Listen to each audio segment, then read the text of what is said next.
right, here we go. Welcome to Control Talk Now, your Smart Buildings videocast and podcast for the week ending August 2nd, 2015. My name is Eric Stromquist. We're going to talk about all things building automation controls today. I am joined, as usual, by my co-host, the one, the only, the man, the myth, the legend.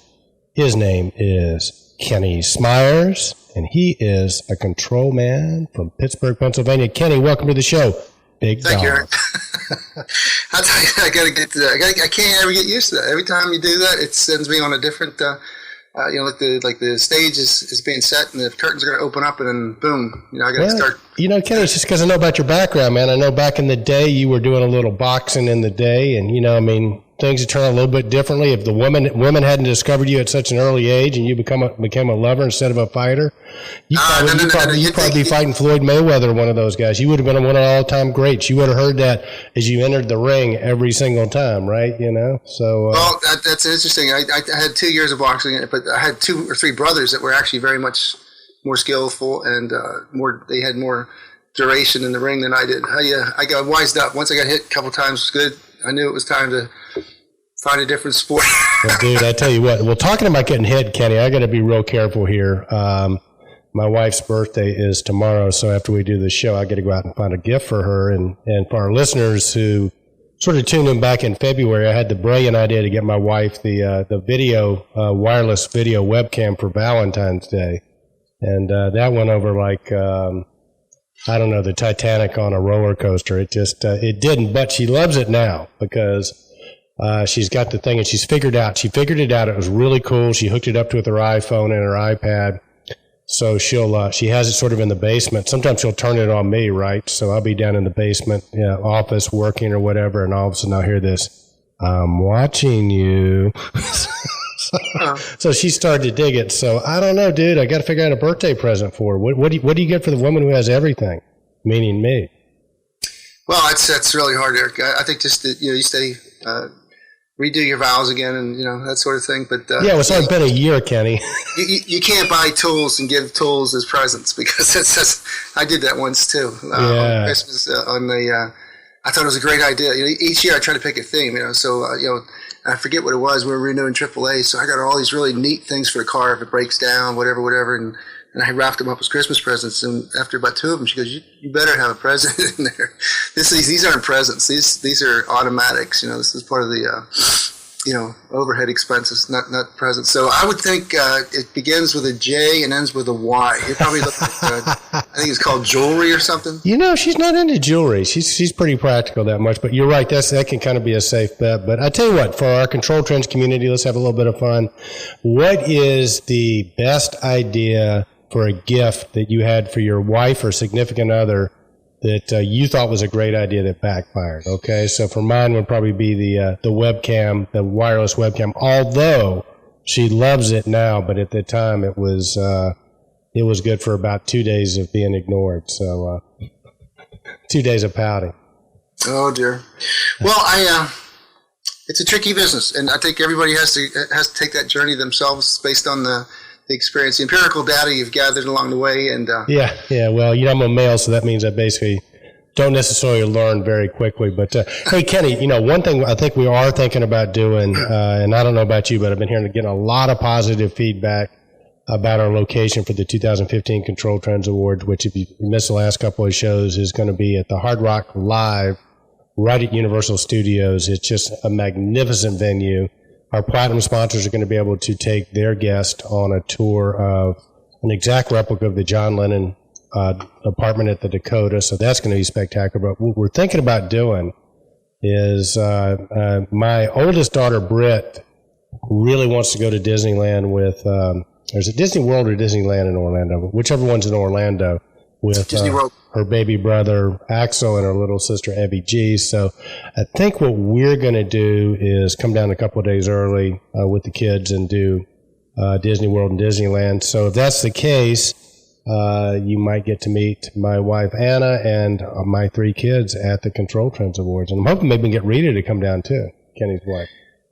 I'm working on that. We're trying to get that is squared in the calendar. It's difficult to project January 2016. But I think, we're probably looking at the same thing. Well, the venue is so big, it really is, that we could put the kids upstairs in one of those VIP suites where the babies are crying, nobody could hear them and stuff like that. The venue is just magnificent, and I think we're going to have so much space. So I think this really is the year. If you've never been to a Control Trends Awards, this is the year to do it. Orlando's going to be warm in the wintertime. You're not going to be going to a cold weather city in the middle of winter, so it'll be a nice respite from our friends that are up north. And again, the venue is going to hold a lot, and lots of special surprises. Tony Stark, Mark Peacock, who knows? So, all right, Kenny. Well, listen, got a lot to cover this week. So, what do you say we get down to it, brother? Well, we do, and it's we don't have any guests this week. So for the Control Talk Now News of the Week ending August 2nd, we have the first post being real-time threat maps. This was a post by Fred Gordy, and it says, if you have not seen these maps, it can be eye-opening. These are real-time and or near real-time threat maps that are readily available online. And boy, I tell you what, I saw this probably about 6 months ago. Fred took us to the site and showed us. But this actually shows, they do it in an IBM fashion. It shows you all the initiated cyber probes by governments and by countries. So it looks like one of those war movies where you're watching the false launcher. Hopefully it'll never happen, but they show like that movie that was filmed with your buddy Professor Gadget, where he's with a Wolpar machine, the computer, and they start a simulation game, and it starts firing all the ICBMs and coming up with the best. So if they ever had a chance to knock them out, they would. It would be the launch. That would be the reason why, because they would have assured victory. But this thing shows, all the distributed denial of services, the intentional paralyzing of a computer network by flooding it with data sent simultaneous from many individual computers. And this is how they knocked out this North Korean internet there for a while, was through this DDoS, the intrusion detection system. So it shows the other. What's really cool is it's color coded, and it's an amazing thing of how our world has changed beyond comprehension. And if you don't see it, I'm looking at the live Norse attack map, and this thing is it just looks like something out of science fiction, but it's our reality, and that leads us into some of the other posts we have for today and some of the other conversation, which is cybersecurity. Well, yeah, and we're very fortunate. If you hadn't been on Control Trends in the last 2 or 3 weeks, we're very fortunate. Our friend Fred Gordy, who's based in Atlanta, cybersecurity evangelist, and I tell you, Kenny, Fred is passionate about this. He's a guy that's in the know. He is really connected to us with a lot of great people, and Fred is posting on Control Trends. He's also going to be on Control Trends. And Ken, Fred came up with an idea along with Mark Peacock from Lynxspring, and our companies are going to sponsor it too. Cybersecurity summit that's going to be in Atlanta is going to just focus specifically on cybersecurity and internet security for building automation controls professionals. So it's such a wide field, cybersecurity, that you could spend a lifetime getting educated on it. But there's just certain things that the building automation professional needs to know. And that's very, very exciting. I think it's going to be near the end of March next year, right, Kenny? The date is it's going to be in March. We know that probably in the first or second week of March due to a conflict of schedules. So we're supposed to be able to announce that with certainty this week. But the place itself is very interested. It's the Georgia Tech Research Institute, and we have a hot button on that for the. If you go to AutomatedBuildings, Ken Sinclair's, we'll be talking about that a little bit later. But we have a hot button onto that site, and it really goes deep dive into the Georgia Tech Research Institute. And like you said, we're trying to establish a very kind of a more accurate cybersecurity as it applies to building controls and building control systems, and separate from information technology, which is pretty much inside of a company where it's a network for the financials and for the data, information about customers, and it's more data driven. Where we're in operational technology, OT, and OT is where you put web enabled devices facing the internet, and that you can be a pivot point, and people can come into the network, the IT side of it, through the OT side of it. So what we're doing is we're taking some crash courses here. I took that McAfee phishing quiz that Fred told us about on the last Control Talk Now last week, And it is a challenging quiz because I honestly got 6 out of 10 right, 4 wrong, but they have what they so we're seeing this just tremendous the fields of information that are very essential to learning about cybersecurity. We now have those pretty much at hand. We have an incredible summary we'll talk about a little bit later about cybersecurity for this week. So we're getting weekly reviews, but it's a very challenging quiz. You go to McAfee's website, you take the phishing quiz, and it'll put you straight on how much you know about emails. What's a legitimate email? What's a phishing email? Phishing email, of course, is when they send you an email and you don't know who it's really from, and then you click on it, and that embeds things into your computer that you don't want, and that's where your problems begin. So try not to open up emails. Of course, don't open up emails. Fred Gordy sent a very entertaining video on it's a spoof on opening IT or opening emails that you're not familiar with. It's an IT kind of spoof on a large organization, all the employees, all the goofy things that they do to make the organization vulnerable. So kind of summarize that. Fred's belief is that it's all human based. If we could patch the humans, get them upgraded, get their awareness levels where they belong, then we could eliminate a whole lot of cyber attacks and cyber consequences. No, absolutely, Kenny. We'll sort of cycle back around to the summit. And again, really appreciate both Fred Gordy and Mark Peacock's dedication to really shining a light on this. I think, as I mentioned last week on the show, there are several really, really bright controls guys, some of the brightest minds we know that are not necessarily even seeing this as being a huge threat. So I think through the perseverance of Mark Peacock, Fred Gordy, guys like Ken Sinclair, and of course us, I think we're bringing more awareness to it. And the Georgia Tech thing is very interesting. I think that gives a huge legitimacy to this summit. They actually have a lab over there. They have a subset of their whole cybersecurity division, if you will.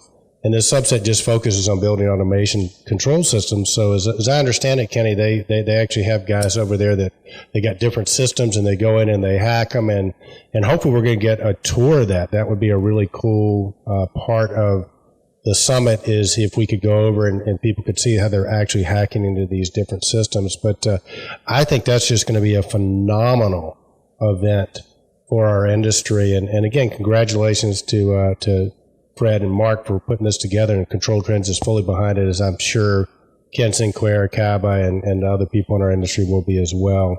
And our companies, TMS Controls Group, your company, and my company, Stromquist & Company, Kenny and I are both distributors of HVAC controls and building automation controls. So our companies are actually helping sponsor that as well. So we'll keep you updated on that. But I think the way they're talking about laying it out, Kenny, it's going to be great. It's not going to be too time consuming. I think they're trying to look for like a Monday or a Monday, so you can maybe fly in on the weekend, spend the weekend in Atlanta, hit the conference maybe all day Monday, half a day Tuesday, you're back out, so you're not taking too much time from your week. And I think they're really committed to, although they've got a lot of sponsors that are lined up, the sponsors understand that this is more educational, so there's not going to be like a product showcase.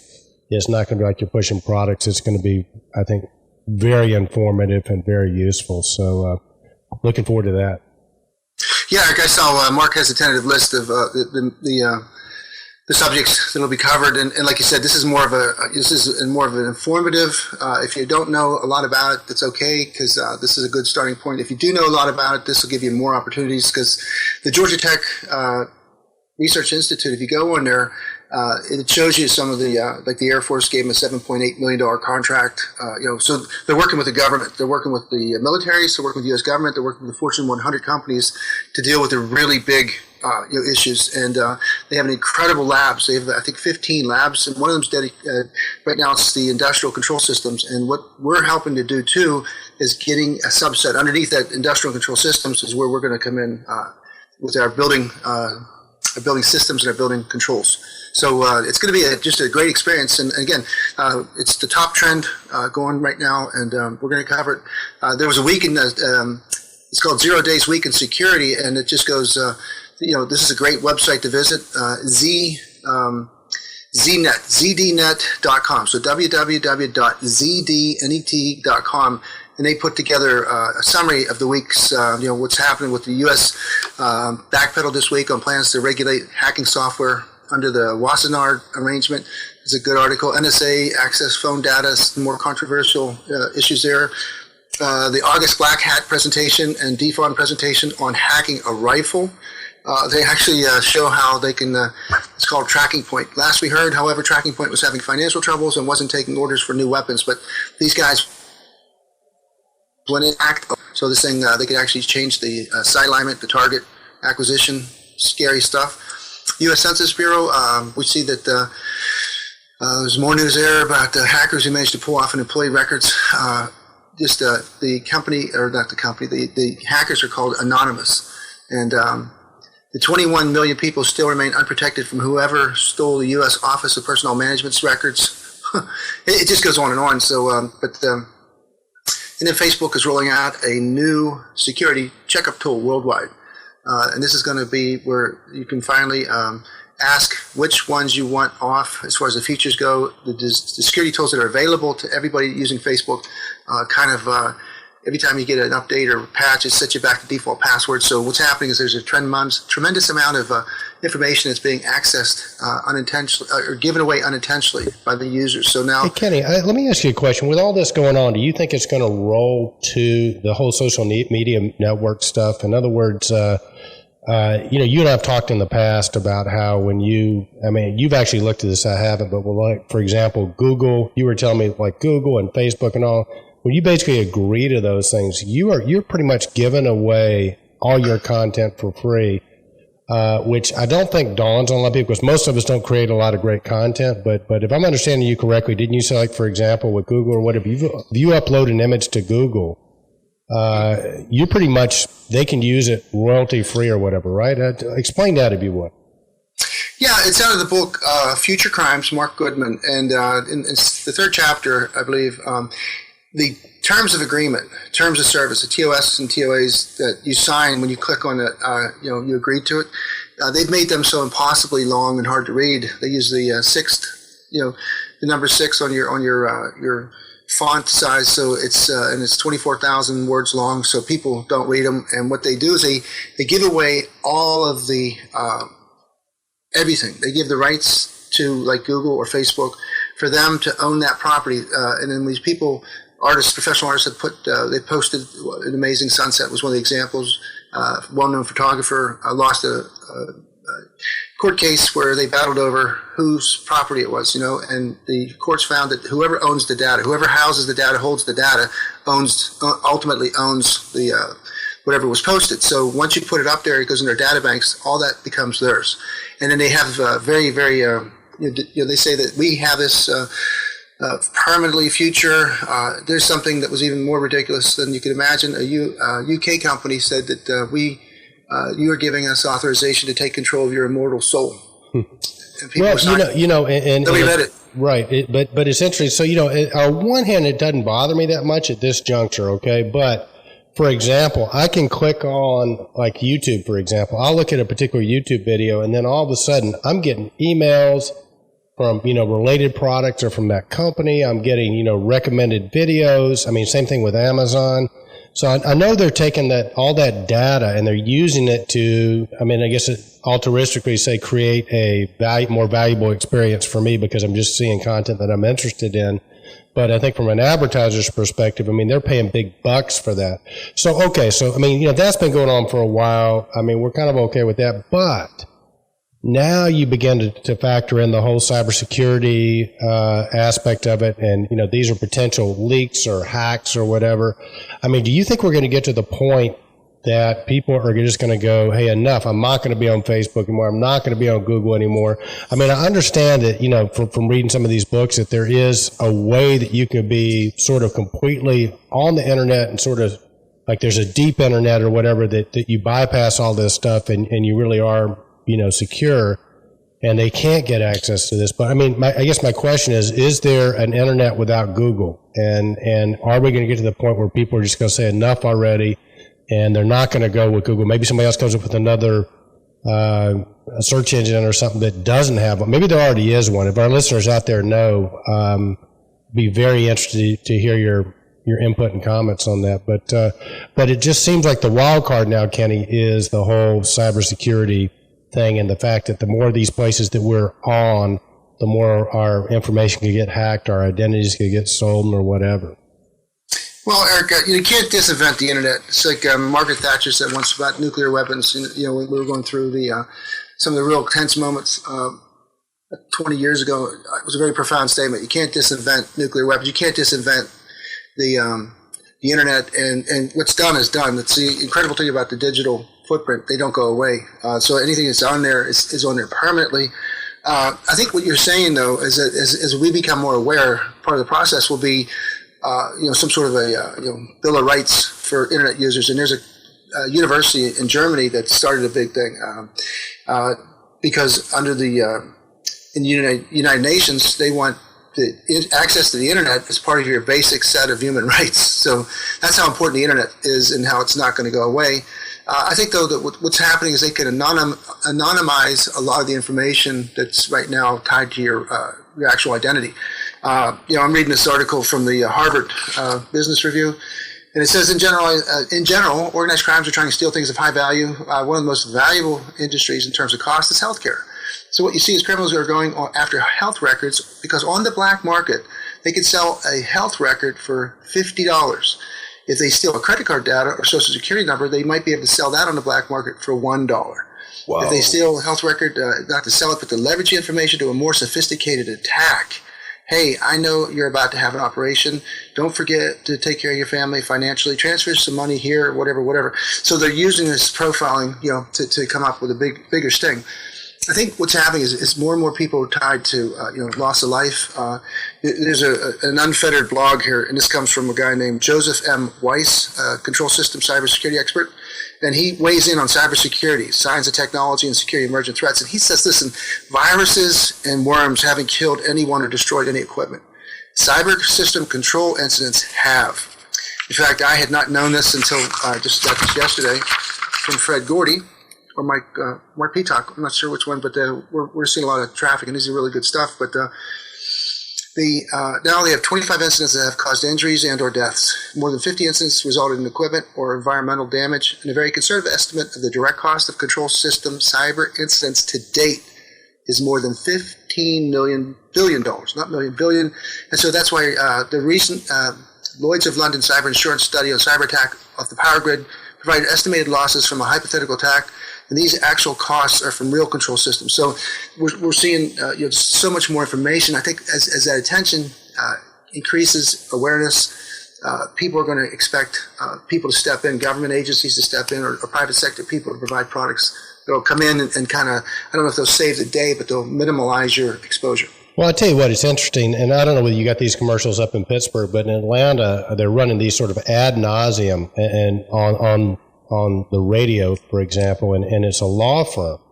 And they're advertising, hey, is your boss asking you to work extra hours? Are you having to do stuff on your own time? If you're not getting paid for it, your rights are being violated, contact us, we'll deal with it, which to me is just opening up a huge can of worms. But I'm kind of surprised, a law firm hadn't picked up and said, hey, Google shouldn't be able to use your rights like that. We're going to fight. I mean, that seems like it could just be a huge lawsuit around They lost. They tried suing Google. If you want, I'll go get a reference. I can give you the actual precedent law cases. They lost. Okay. All right. Facebook was sued. There was stalking deaths that led to a girl putting information up that was given away to somebody else. Her parents sued them, and they were held harmless. And then Google, and then when they do lose, they pay $25 million. That's just a spec. Like Mark Goodman saying, we're not the customers. We are the product. Our information is being sold to people that aggregate data and sell it. And the biggest ones are the phone companies. I mean, you can't just point at Google. I mean, to me, we created the problem, by the fascination and just the sheer novelty and just the expediency of being able to do things that you couldn't do before. And then everything's, we're saving the planet by putting everything in a digital world, but then we're creating another consequence that was unintended, Yeah. I mean, what's our alternative? Go back to, emailing or writing letters again? I mean, those days are gone. So you're always talking about the type of changes. One, you have a structural change, and then you have a cyclic change. We are at the, and I think it's just beginning, So 10 years from now, these conversations we're having will be, passé, because they'll have some sort of either we all grow up with a harder skin, more used to being exposed, or we have cybersecurity measures that actually work. Well, I think it's probably going to be the latter there. I think it'll all get worked out. It's just it's an interesting time, and I think it is a structural change. But within that structural change, I think we'll see cyclical changes too. But all right, Kenny, well, I'll tell you what, we got some other stuff to cover this week. Let's get back to the week that was. What do we have up next, big dog? We're not going to move far away from the concept or the topic of cybersecurity, because the next post is Shodan. Again, Fred Gordy. We got a critical mass here, so we're getting a lot of really good information up and at them. Are your sites listed? If you haven't heard what Shodan is and what it can do, and why you should care, I would suggest you get familiar with it. Shodan is called the Google of the Internet of Things, and it continuously catalogs web-facing connected devices such as control systems, computers, refrigeration, air conditioning, or cracks, power systems. Why should we care? Anyhow, this will be just kind of a replicated of a lot of what we said, but this is actually showing what's on a site and how you may be putting an internet-facing device on the network that could be immediately hacked, because the Shodan takes all those IP addresses and they puts them on there. From what I understand, it even lists the passwords. Any default passwords that's associated with that router or that device is given as information. So it's something you want to get very familiar with and fix. Kenny, who founded Shodan? Who came up with that concept? I can't say I know that. I'll look for it. Well, I tell you what, if any of our listeners out there, Fred Gordy, Mark Peacock, any of you guys know the history of it, who created it, would be very, very interesting, because it does look like something out of Star Wars or something like that. But all right, buddy, what will we have up next? All righty, let's change the pace up a little bit. We have our next post is... let's see here. We've got Lynxspring Exchange 2015 announces sponsors and supporters, and we're seeing this scheduled for October 26th through the 28th, 2015. It's going to be in St. Louis, Missouri. Wait. Kansas City, isn't it? Yeah, I got that mixed up. Sorry. It's going to be at the Argosy Hotel and Casino, Riverside, Missouri. So, yeah, by Kansas City. I was just watching something to do with St. Louis. That went out first without thinking. But this is a growing event. Lynxspring Exchange Partner Conference, again, October 26th to the 28th at the Argosy Hotel Casino in Riverside, Missouri. The participating platinum sponsors are DG Logic, Tritium, and Viconics. Participating as gold sponsors are Belimo, Connex Energy, and KMC. Silver sponsors, Connectair, Eagle Technology, J2 Innovations, M2M Systems Integrations, Sky Foundry, Yardi Alliance, and ACI and Functional Devices are bronze sponsors. So well done, Lynxspring and Mark Peacock, getting a big show going. It's going to be something that is going to bring the business partners, integrators, contractors, OEMs, and technology partners all together to practice exchange, collaboration, and networking. Well, I tell you what, Mark is a very bright guy, and of course Terry Swope, the CEO out there, and the rest of the crew. They're very bright guys there, Kenny. And I tell you what, Lynxspring is one of those sort of quiet yet very effective companies. That they foster a lot of loyalty with their customers. They do a lot of multi-location type venues and sites. I encourage you, if you don't have a building automation product line you're working with, or if you have one and you're looking to add a second one, a backup one, Lynxspring is a great choice. If you're in Georgia or Florida, Stromquist and Company can help you out with that. But check those guys out. Mark is one of the really great guys in our industry. Among other things, he's the MC at the Control Trends Awards, and he is just a dynamite guy. And Terry Swope, I don't think you find a better individual than Terry, and that whole company just sort of exudes integrity and just good guys to work with, good guys and girls to work with. Sure. And we're going to be there too. I think we're one of the media sponsors, aren't we? Control Trends is. We're media sponsors along with Cava and AutomatedBuildings. Yeah. Hey, Ron Zimmer, hope you're listening. I got a post I'm going to put up with you next week. Ron Zimmer with Cava.org. All right, Kenny, what do we have next, big dog? All right, next up we have ProLon, the easy way to do zoning. We have an opportunity to speak with Angie Jarvis and the product manager for ProLon. And this is a really cool product. As you say, this video shows just how easy it is to set up a ProLon zoning system.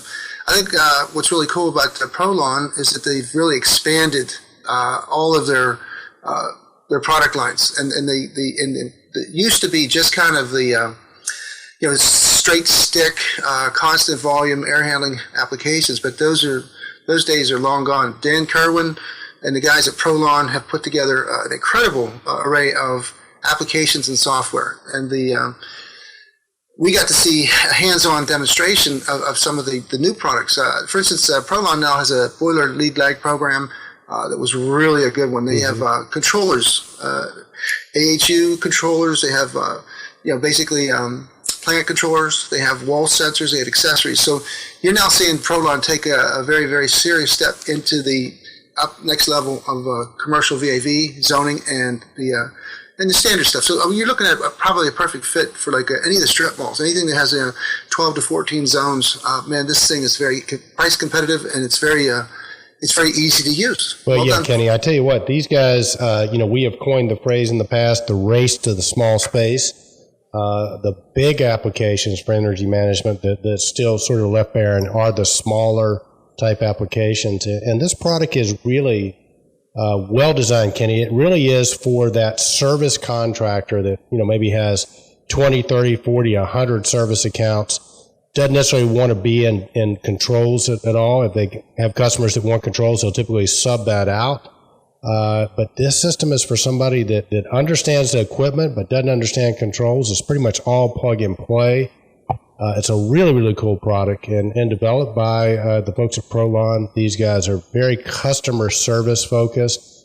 They're CGNA members, Controls Group North America, the group that Kenny and I are both members of. So you've got a great network of ProLon distributors across the country. Just take a look at the video. If you like it, just reach out. We put a link to cgnacontrols.net. You can go there. You can find a distributor in your area and say, hey, we want to take a look at the ProLon. They'll come out and do a demo for you. But a good product, Kenny. It really is. And again, it doesn't have the level of sophistication that a Jace does, but it doesn't have the level of complexity either. You're not paying licensing fees. You're able to just go right in and configure it. It's perfect for that service or mechanical contractor that needs to offer his customers sort of that next level of control. And I think it's a very strong contender. Maybe we'll call the award this year, Kenny, the Race to the Small Space Solution Award. Who knows? Well, also, it's a possibility, because you're right. And that truly is where 80% of the market is the the buildings under 20,000 square feet. But yeah, the download of the Focus, the version 6, is free on ProLon's website. And as you say, they have a complete product line now. They've got the VC1000 VAV zone controller. They've got the T1100 thermostat. They've got the M1000 rooftop unit controller. They have a VC1000 humidity controller. And it's got all the latest bells and whistles. It's remote access possibilities. It's got a really nice phone app called ProLon Live. And it's just they did a lot of work. And hats off to ProLon. I hope they continue to be successful. Absolutely. All right, Eric. Next up, we have the Energy Department to fund master's and doctoral degrees in training for power electronics. And again, we just keep talking about another great trend, an important trend is our Young Guns Awards. It's great to know that Ken Sinclair and Brad are going to be up on stage helping us with that this year. But education isn't free, and having our government support at that level, so it says the Obama administration committed to accelerating America manufacturing energy. The Energy Secretary, Ernest Monit's support of STEM education, which stands for Science, Technology, Engineering, and Math, to create a next generation of engineers and manufacturers. The Energy Department has announced a $10 million fund available to establish one or more graduate level training programs at colleges and universities for engineers in power electronics. It's to me, this is the kind of stuff that we have to keep exposing people. If one person benefits from this, from all our support of the energy.gov information and website, if we get one or two people that actually benefit from it, then we hit a home run, Eric. So we're going to keep posting this. We're going to keep on track. Somebody's going to get that money. Make sure one of the deserving people that you know or yourself, if you want to pursue that course to get a degree, a master's degree or a doctorate degree, please take advantage of this funding. That's very encouraging, Kenny. And again, hats off to you for keeping track of all this. I mean, there's so much government money that's available for energy solutions and energy education and energy grants. And it's a great time to be in our industry or coming into our industry. So you're right with the focus we're putting on the younger people coming into the industry as well as guys like Ken Sinclair. This is just sort of the next piece. You know, you create the desire to be involved in our industry, and now you got the funding. It's all good, Kenny. All good. Sure is. I wish I was young again so I could take advantage of all these things. Now that I'm older and a little bit smarter. So Trivial Pursuits question for our Control Trends community. If you answer this correctly in comments, we'll do up to 5 of these, okay? Here's the question. In 2016, how old will the man, the myth, the legend, and myself turn? If you correctly answer that question, and we'll give up to 5 correct answers in comments, you will get a free ticket to the 2015 Control Trends Awards in Orlando, Florida. All right, old man. What was up next? Shouldn't have done that. Now we're putting ourselves up for an easy target there. Yeah. Well, let's see. We'll do anything to get comments. All right, buddy. What do you got next? Next up is how to make beer with the EasyIO FG controller. Episode 2 of Control Pub Talk with Mad Mike Marston. And again, it's a great venue. This came out of we were at the Haystack Connect meeting, and it was in Colorado Springs, and we had a long session there, and this was our first day out, getting some fresh air and taking the afternoon off. But we got real serious again because Mike Marston, again, as passionate he is, we're sitting there talking, and he's just got to go into his bag of tricks and show us how easy EasyIO was. He had an incredible walking demonstration bag where he had his own power supply, and at the bar he assembled a network using the FG32. But what's happening, I think, and we go into this, it's a great video, it's fun, so it's a lighter side of a very serious concept, and that is that EasyIO is growing their ecosystem, and they're doing it application by application. This particular video shows us, we start out with the air handling, the AHU application, then we go into the, this is an application some folks out there in Seattle made for a microbrewery that uses the FG32 as a plant controller, and it does everything you could imagine. So we find out from Mike in July they put a national sales manager in India. His name is Nup Pale. He's the national sales manager of EasyIO India, and then we have a gentleman named Global Engineering Applications Manager Glenn Simpson, and he will be in New York August 24th and 25th doing training. And he will also go back, he'll go to Connecticut right after that and visit Belimo. But so I'm saying that there's a growing ecosystem, application by application, and it's great to see Mike Marston's hard work pay off. Well, Mike Marston, I mean, you got to like the guy, man. You know, he likes beer, creates a control application, makes his own beer with microbreweries. It's a really cool control because basically what you're able to do with that is not only control the temperatures, but you're controlling the time variable too. So you're creating batches. It's like you've got a recipe. So you're able to create those recipes in the EasyIO plant controller. And we handle the industrial controls, Kenny, you know, things like Honeywell Industrial and all. And let me tell you something, the price point on the EasyIO is so much less expensive than one of these batch type controllers you get from an industrial distributor or manufacturer. So it's phenomenal that EasyIO is able to do that. And I tell you, this Glenn Simpson just keeps coming out with more and more applications. We got several notifications this week that they've got new chiller applications that are available you can download. They're doing boiler lead lag, for example. Mike, they're working on that one right now. Yep. They're controlling vending machines with these things. So this controller is like a combination of a building automation controller, a batch controller, and a PLC. I mean, and you know, when you talk about the training, it's sort of fascinating. I think the biggest challenge, because we've got a bunch of people that are trained on it, it's very intuitive to work with. It's not that hard to work with to set up and program using Sedona programming, among other things, and they've got free tools you program it with. But, Kenny, I think the biggest challenge most of our integrators are having is this product is so unique. You almost need an application or a sales type course to where this goes because, again, you need to get trained on it. But once you get trained on it, there's just so much controlling vending machines with these things, for crying out loud. Making your own beer with these things is phenomenal. So congratulations to EZIO and Mad Mike Marston. I tell you what, shame on you, Mad Mike. Shame, shame, shame, shame, shame, shame, shame. You say it with me? Shame on you, Mike Marston. You're traveling all around the world. Your audience is expecting Mad Mike's Control Pub Talk from pubs all around the world. We know you've been in India, Australia, a couple of other places. Mike, we haven't seen an episode from any of those things. So if you know Mad Mike Marston, tell him to do his Control Pub Talk. Send us the video so we can get it posted on Control Trends. Mike, your audience misses you. So we need to see. You're busy, but we know you're also not so busy that you're not going to the pub every night. So take that iPhone out, that smartphone, have a couple of beers, set it on the table, and give us some more Control Pub Talk, will you? I had little to do that, Mike, but no, we missed the.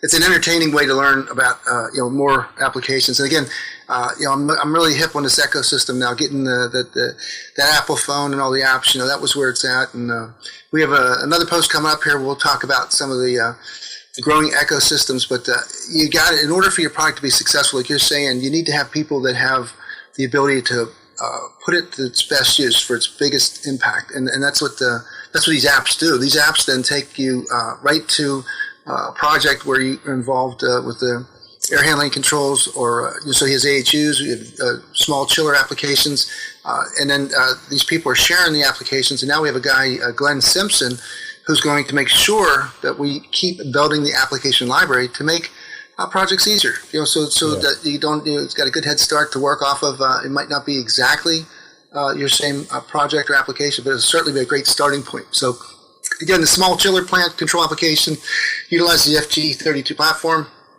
operating on the Sedona framework. The application supports both IP, BACnet IP, and BACnet MSTP. And so what happens is these are now downloadable so that you have a nice application, entirely BACnet. It's just a really nice looking application now, and all the BACnet object references are all really accessible right there on the screen, the setup screen. So well done, EZIO. Absolutely. And of course, EZIO has got their worldwide conference coming up in Paris in September. You can check the Control Trend site to get the dates and more information on that, but that is going to be a phenomenal show. So, Mike, sorry about the shame on you, but buddy, we just miss you. You're Mad Mike Marston, buddy. I mean, we want to see your stuff. All right, Kenny Smyers, what do we have up next? All right, next up we have Automated Buildings. August theme, Transformational Change. Transformational Change, our mission possible. I thought that was kind of very timely that August 1st. Last night, Rita and I went and saw Mission Impossible with Tom Cruise, and that was nice. How was that? It was really good, but I think they had so much opportunity to make that one of the best movies of all time. I mean, Tom Cruise is one bad hombre. I mean, by the way, did you get him signed to come to the Control Trends Awards? Is he coming? Have you got that worked out yet? We're still in progress. Okay. We don't have a commitment from Tom yet. No. Yeah, well, he usually doesn't commit to the last minute, but that's all right. Okay, I think people would rather see. Well, I'm not going to go there. All right, buddy. So we were supposed to have Ken Sinclair on. We had some technical difficulties, so Ken, apologize about that. But maybe we can get him on next week to talk about the August issue of AutomatedBuildings.com. Be sure to check that out. But Kenny, like you say, he's talking about transformation. A couple of key posts he mentioned. He mentioned that our boys Tom Shurtleff and Rob Murchison from Intelligent Buildings have a post on there. Several other really cool things, it sounds like. Well, we sure do. I think the key, just to read a couple sentences of what Ken's trying to say, is that we are under siege. Our industry seems to be slow to change. We don't want to move from our sweet spots, and so his caveat or his warning is that if we, it says, I'll read the last line first on the paragraph. It says, but transformational Transformative change is happening everywhere, but just not fast enough for our clients and, yes, even ourselves. If we do not lead the change, someone else will, and our industry will suffer the consequences of that. And he talks about transitional change being the process of altering the basic elements of an organization's culture, including the norms, values, and the assumptions under which the organization functions. But I liked Mark Peacock, who's one of the articles there. Several great articles. We'll read those off in a second. But the thing that Mark Peacock says about transformational change is that several technologies have come together in building controls that is truly driving transformative change. True open systems are now here. Data and analytics we've really got an opportunity there. Wireless is coming into the impact zone of our industry, and as Zigbee 3, there's another article about Zigbee 3 coming in. So as the wireless technology becomes more and more reliable and more robust, it's going to become more of a bigger impact in our industry. But he goes to say further that now you have cloud-based applications and services. A few together, we're turning the whole world of building automation upside down. So what's happening is that the technology has been a major influence, but he believes that market dynamics and what value we deliver is driving transformative change. So I think what we're seeing is that the example we all look for is the Apple phone, the mobile phone, and how Apple completely took an industry that they didn't have anything to do with, came in and took an ordinary object and made it just a game-changing industry, a game-changing possibility. For us to get that kind of value out of our industry, we have to take all these technologies, all this disruption, and somehow reconstruct it, reconfigure our business models, and then we will not be replaced by another industry that looks over our shoulders and says, hey, we could do that, and we could do it better. Reminds me of a song back in the day. Kenny, you were a Rolling Stones guy, I know. Keith Richards back in the day had a song called I'm Going to Walk Before They Make Me Run. And I think that might be sort of apropos here. It was back in the deal where I think he'd been busted for drugs in Canada or something like that. And, he was sort of had the persona of being a real badass and, wasn't going to be pushed around by anybody. But so I think the song I'm Going to Walk Before They Make Me Run might be very, very, like I said, apropos here. Because it is. I mean, you're in your sweet spot. Most of us are small businesses. We're nimble. We try to stay that way, and you've got customers that want things a certain way. And I'll give you a prime example from our perspective. Most of the people, I'm talking about the distributor business, most of our clients, and it's changing every year, have been with us for years. They're older, right? They don't necessarily like using the internet. They like to look at catalogs. They like to come in on the counter and talk to Bob or Mark, one of our counter guys. And that's just the way they like to do business. Now you got younger people that are coming along. You better have an online ordering platform for them. They would rather, do chat, via text or whatever than, deal with an individual face to face. So what's challenging now in that particular domain of it is you really have to maintain both avenues for your customers to buy because you're serving two different customer sets. In many ways, that's going to get easier 5 to 10 years from now because less and less people are going to want to have the catalogs, right? But it's difficult because you really have earned your business by doing things a certain way, and to change it, it's difficult. You almost have to, like I said, there's got to be a transition, and it's tricky. It's very, very tricky. So, but I think Ken's right. You're going to have to move. It's not a question whether you're going to move or change. It's just a question of when and how much, and if you still are around when it is time to change. But to your point, Kenny, we got so many people that are coming into the industry that are already around. I mean, we've uncovered Intel, Microsoft, Google, Apple. They're all here. They're all playing, right?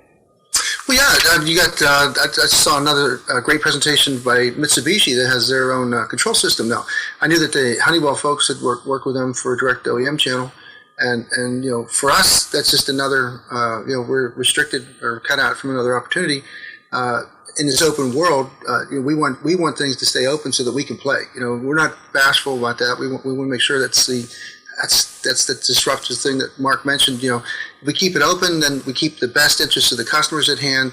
But that's a formidable thing. Mitsubishi is one of the premier leaders of equipment in the world, and if they're making something that's proprietary in nature and they're successful, well then that runs contrary to all the stuff we're trying to do to open things up and keep them, keep the field, the playing field level so that we can play in it. Otherwise, dude, I got to tell you that great point. I don't mean to interrupt you, but I don't think the playing field is level anymore. I think the whole game is going to be the playing field is never ever going to be level. And, when you and I first got started, I mean, conventional wisdom, and I think a lot of people, what about specifically about the role of distributors, it probably applies to integrators as well as manufacturers. But, I mean, conventional wisdom, we've all been taught that you've got to get big, you've got to grow or die, right? And I'm beginning to question that, especially vis-a-vis a distributor. I can't tell you how many people that I've seen that they've grown their overhead so much that they're no longer able to be nimble and quick. And then a tidal wave comes in, a new player comes in, all of a sudden they're selling product through Amazon or Home Depot or whatever. And because they're buying in volume, you can't compete. So, I don't know the answer. Maybe the answer is you do have to get bigger or die, but I'm pondering the idea now of maybe smaller and niche is better. And I'll give you an example. We have a client right now he's a distributor. He's got like 6 clients, okay? He's got 6 universities he works. It might be 5 universities he works with, and that's all. They're right here in Atlanta. And this guy basically services these guys to the hilt. So they we sell him and he sells these universities.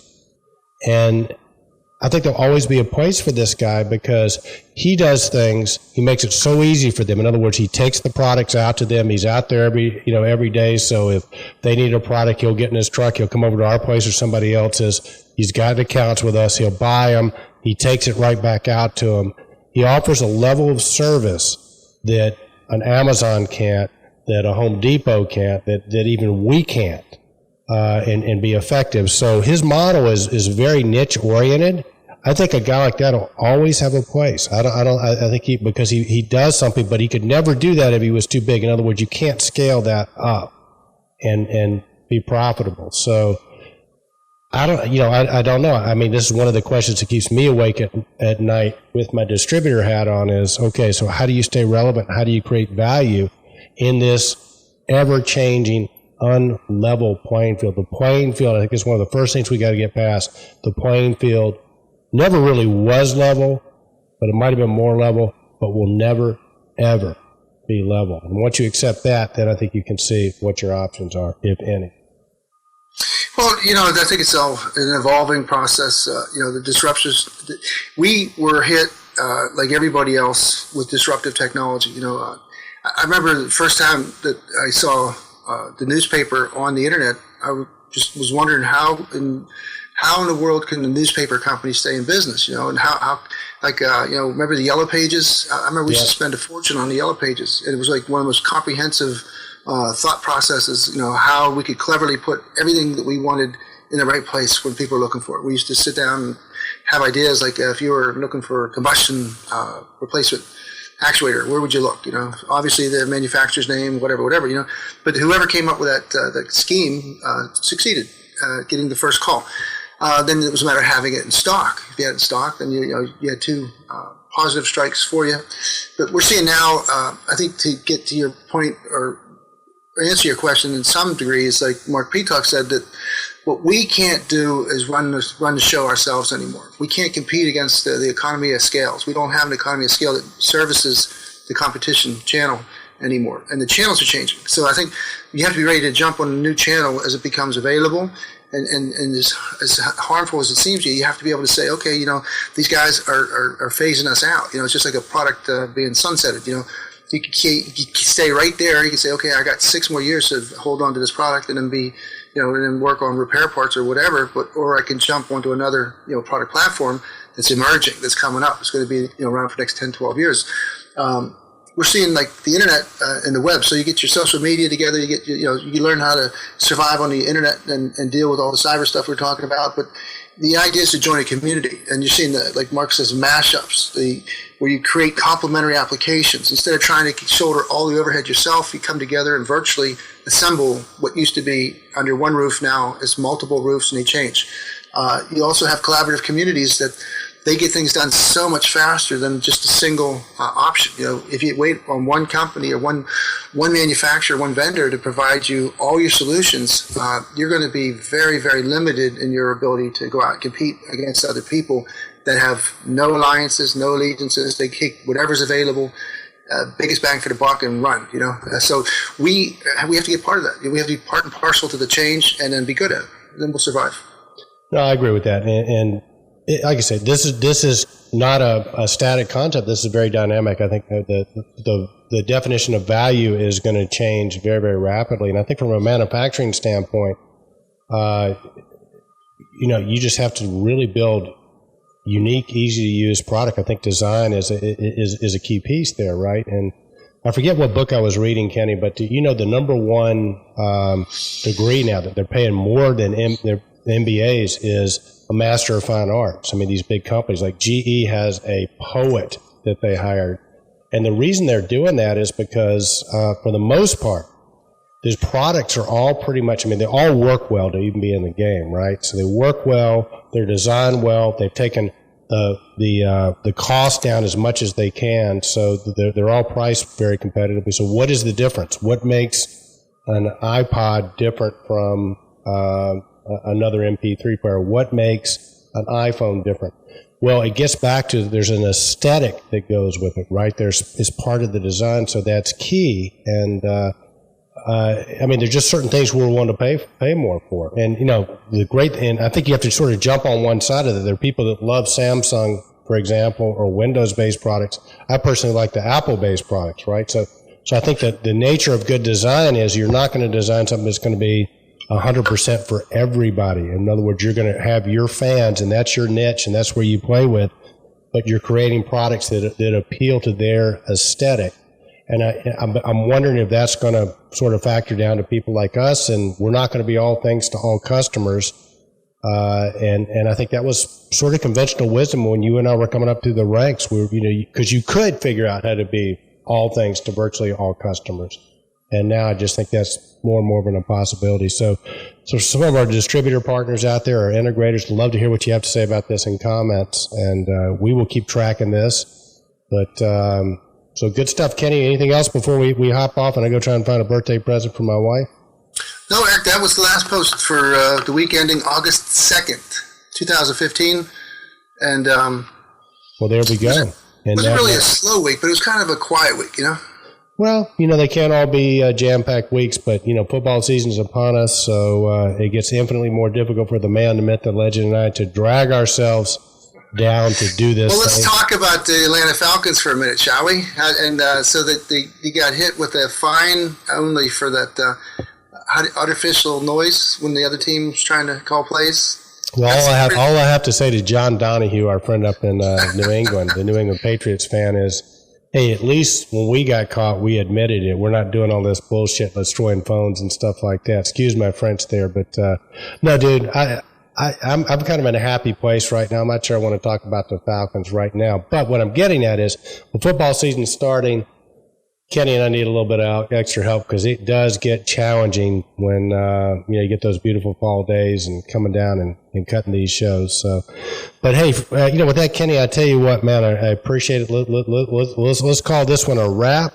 And also your Steelers, I think, are going to be good again this year. We'll say that. And they got their hands full too. I was teasing because they actually are starting this fantasy football leagues, and you guys got some people down there at Atlanta. A quarterback, he always throws up big numbers. You got some great receivers. You lost your running back, and then what else? You pick up somebody. So I tell you what. Let me give you what I do know about it. So they've changed the offense up. Matt Ryan put up big numbers because basically their whole offense was designed around run, right? Pass. So he was passing like 600-700 times or whatever. I would not necessarily select Matt Ryan on my fantasy football team. Not that he's not a great quarterback, but they brought Kyle Shanahan in, so they're going to be a run-first team. So they got two running backs you might want to pick up. They got this guy, Devontae Freeman, and another guy named Tevin Coleman, a rookie. And both those guys are going to be doing a lot of running. And according to people that follow Kyle Shanahan, his running backs, just the system he has, his running backs typically do really, really well. Example, Alfred Morris with the Washington Redskins. So See, that's great. That's great intelligence. See, now I know that I'll keep an eye on it. So maybe Control Talk Now, your Smart Buildings podcast and fantasy football update. Hey, you know what? It's that time of season, like you said. Everywhere you go, you see these signs now to join the fantasy football league. They have a lot of these money leagues where you pitch in. Everybody throws in $100, and then you creates a purse that everybody gets excited to try to win. But I don't play in the money leagues. I play. Heck, I play in the Cheese League, Cheesehead League with ACI. That's a great fantasy Barry football Gordon. league. And we haven't heard from Barry in a while. Barry, if you're listening, man, we miss you. I'd love to get you to come back on the show. Well, excuse me, that's not it's not a fantasy football league. That's just where you pick them for the week. But it's just fun. I don't know. Yeah. I've always loved football, so I can't. Although I get upset and I don't watch it sometimes out of spite, but like you say, it's the big news. And the spring camp or not spring camp, autumn camp. Yeah, they're out there at St. Vincent's College. The Steelers are, and young people want to go, and it's Hollywood, I tell you what. Well, it's another day. All right, Kenny Smyers. Well, listen, man, I appreciate you. This is Eric Stromquist and Ken Smyers with Control Talk Now, your Smart Buildings videocast and podcast for the week ending August 2nd, 2015. Thanks for tuning in, and have a great week. And remember, stay in control.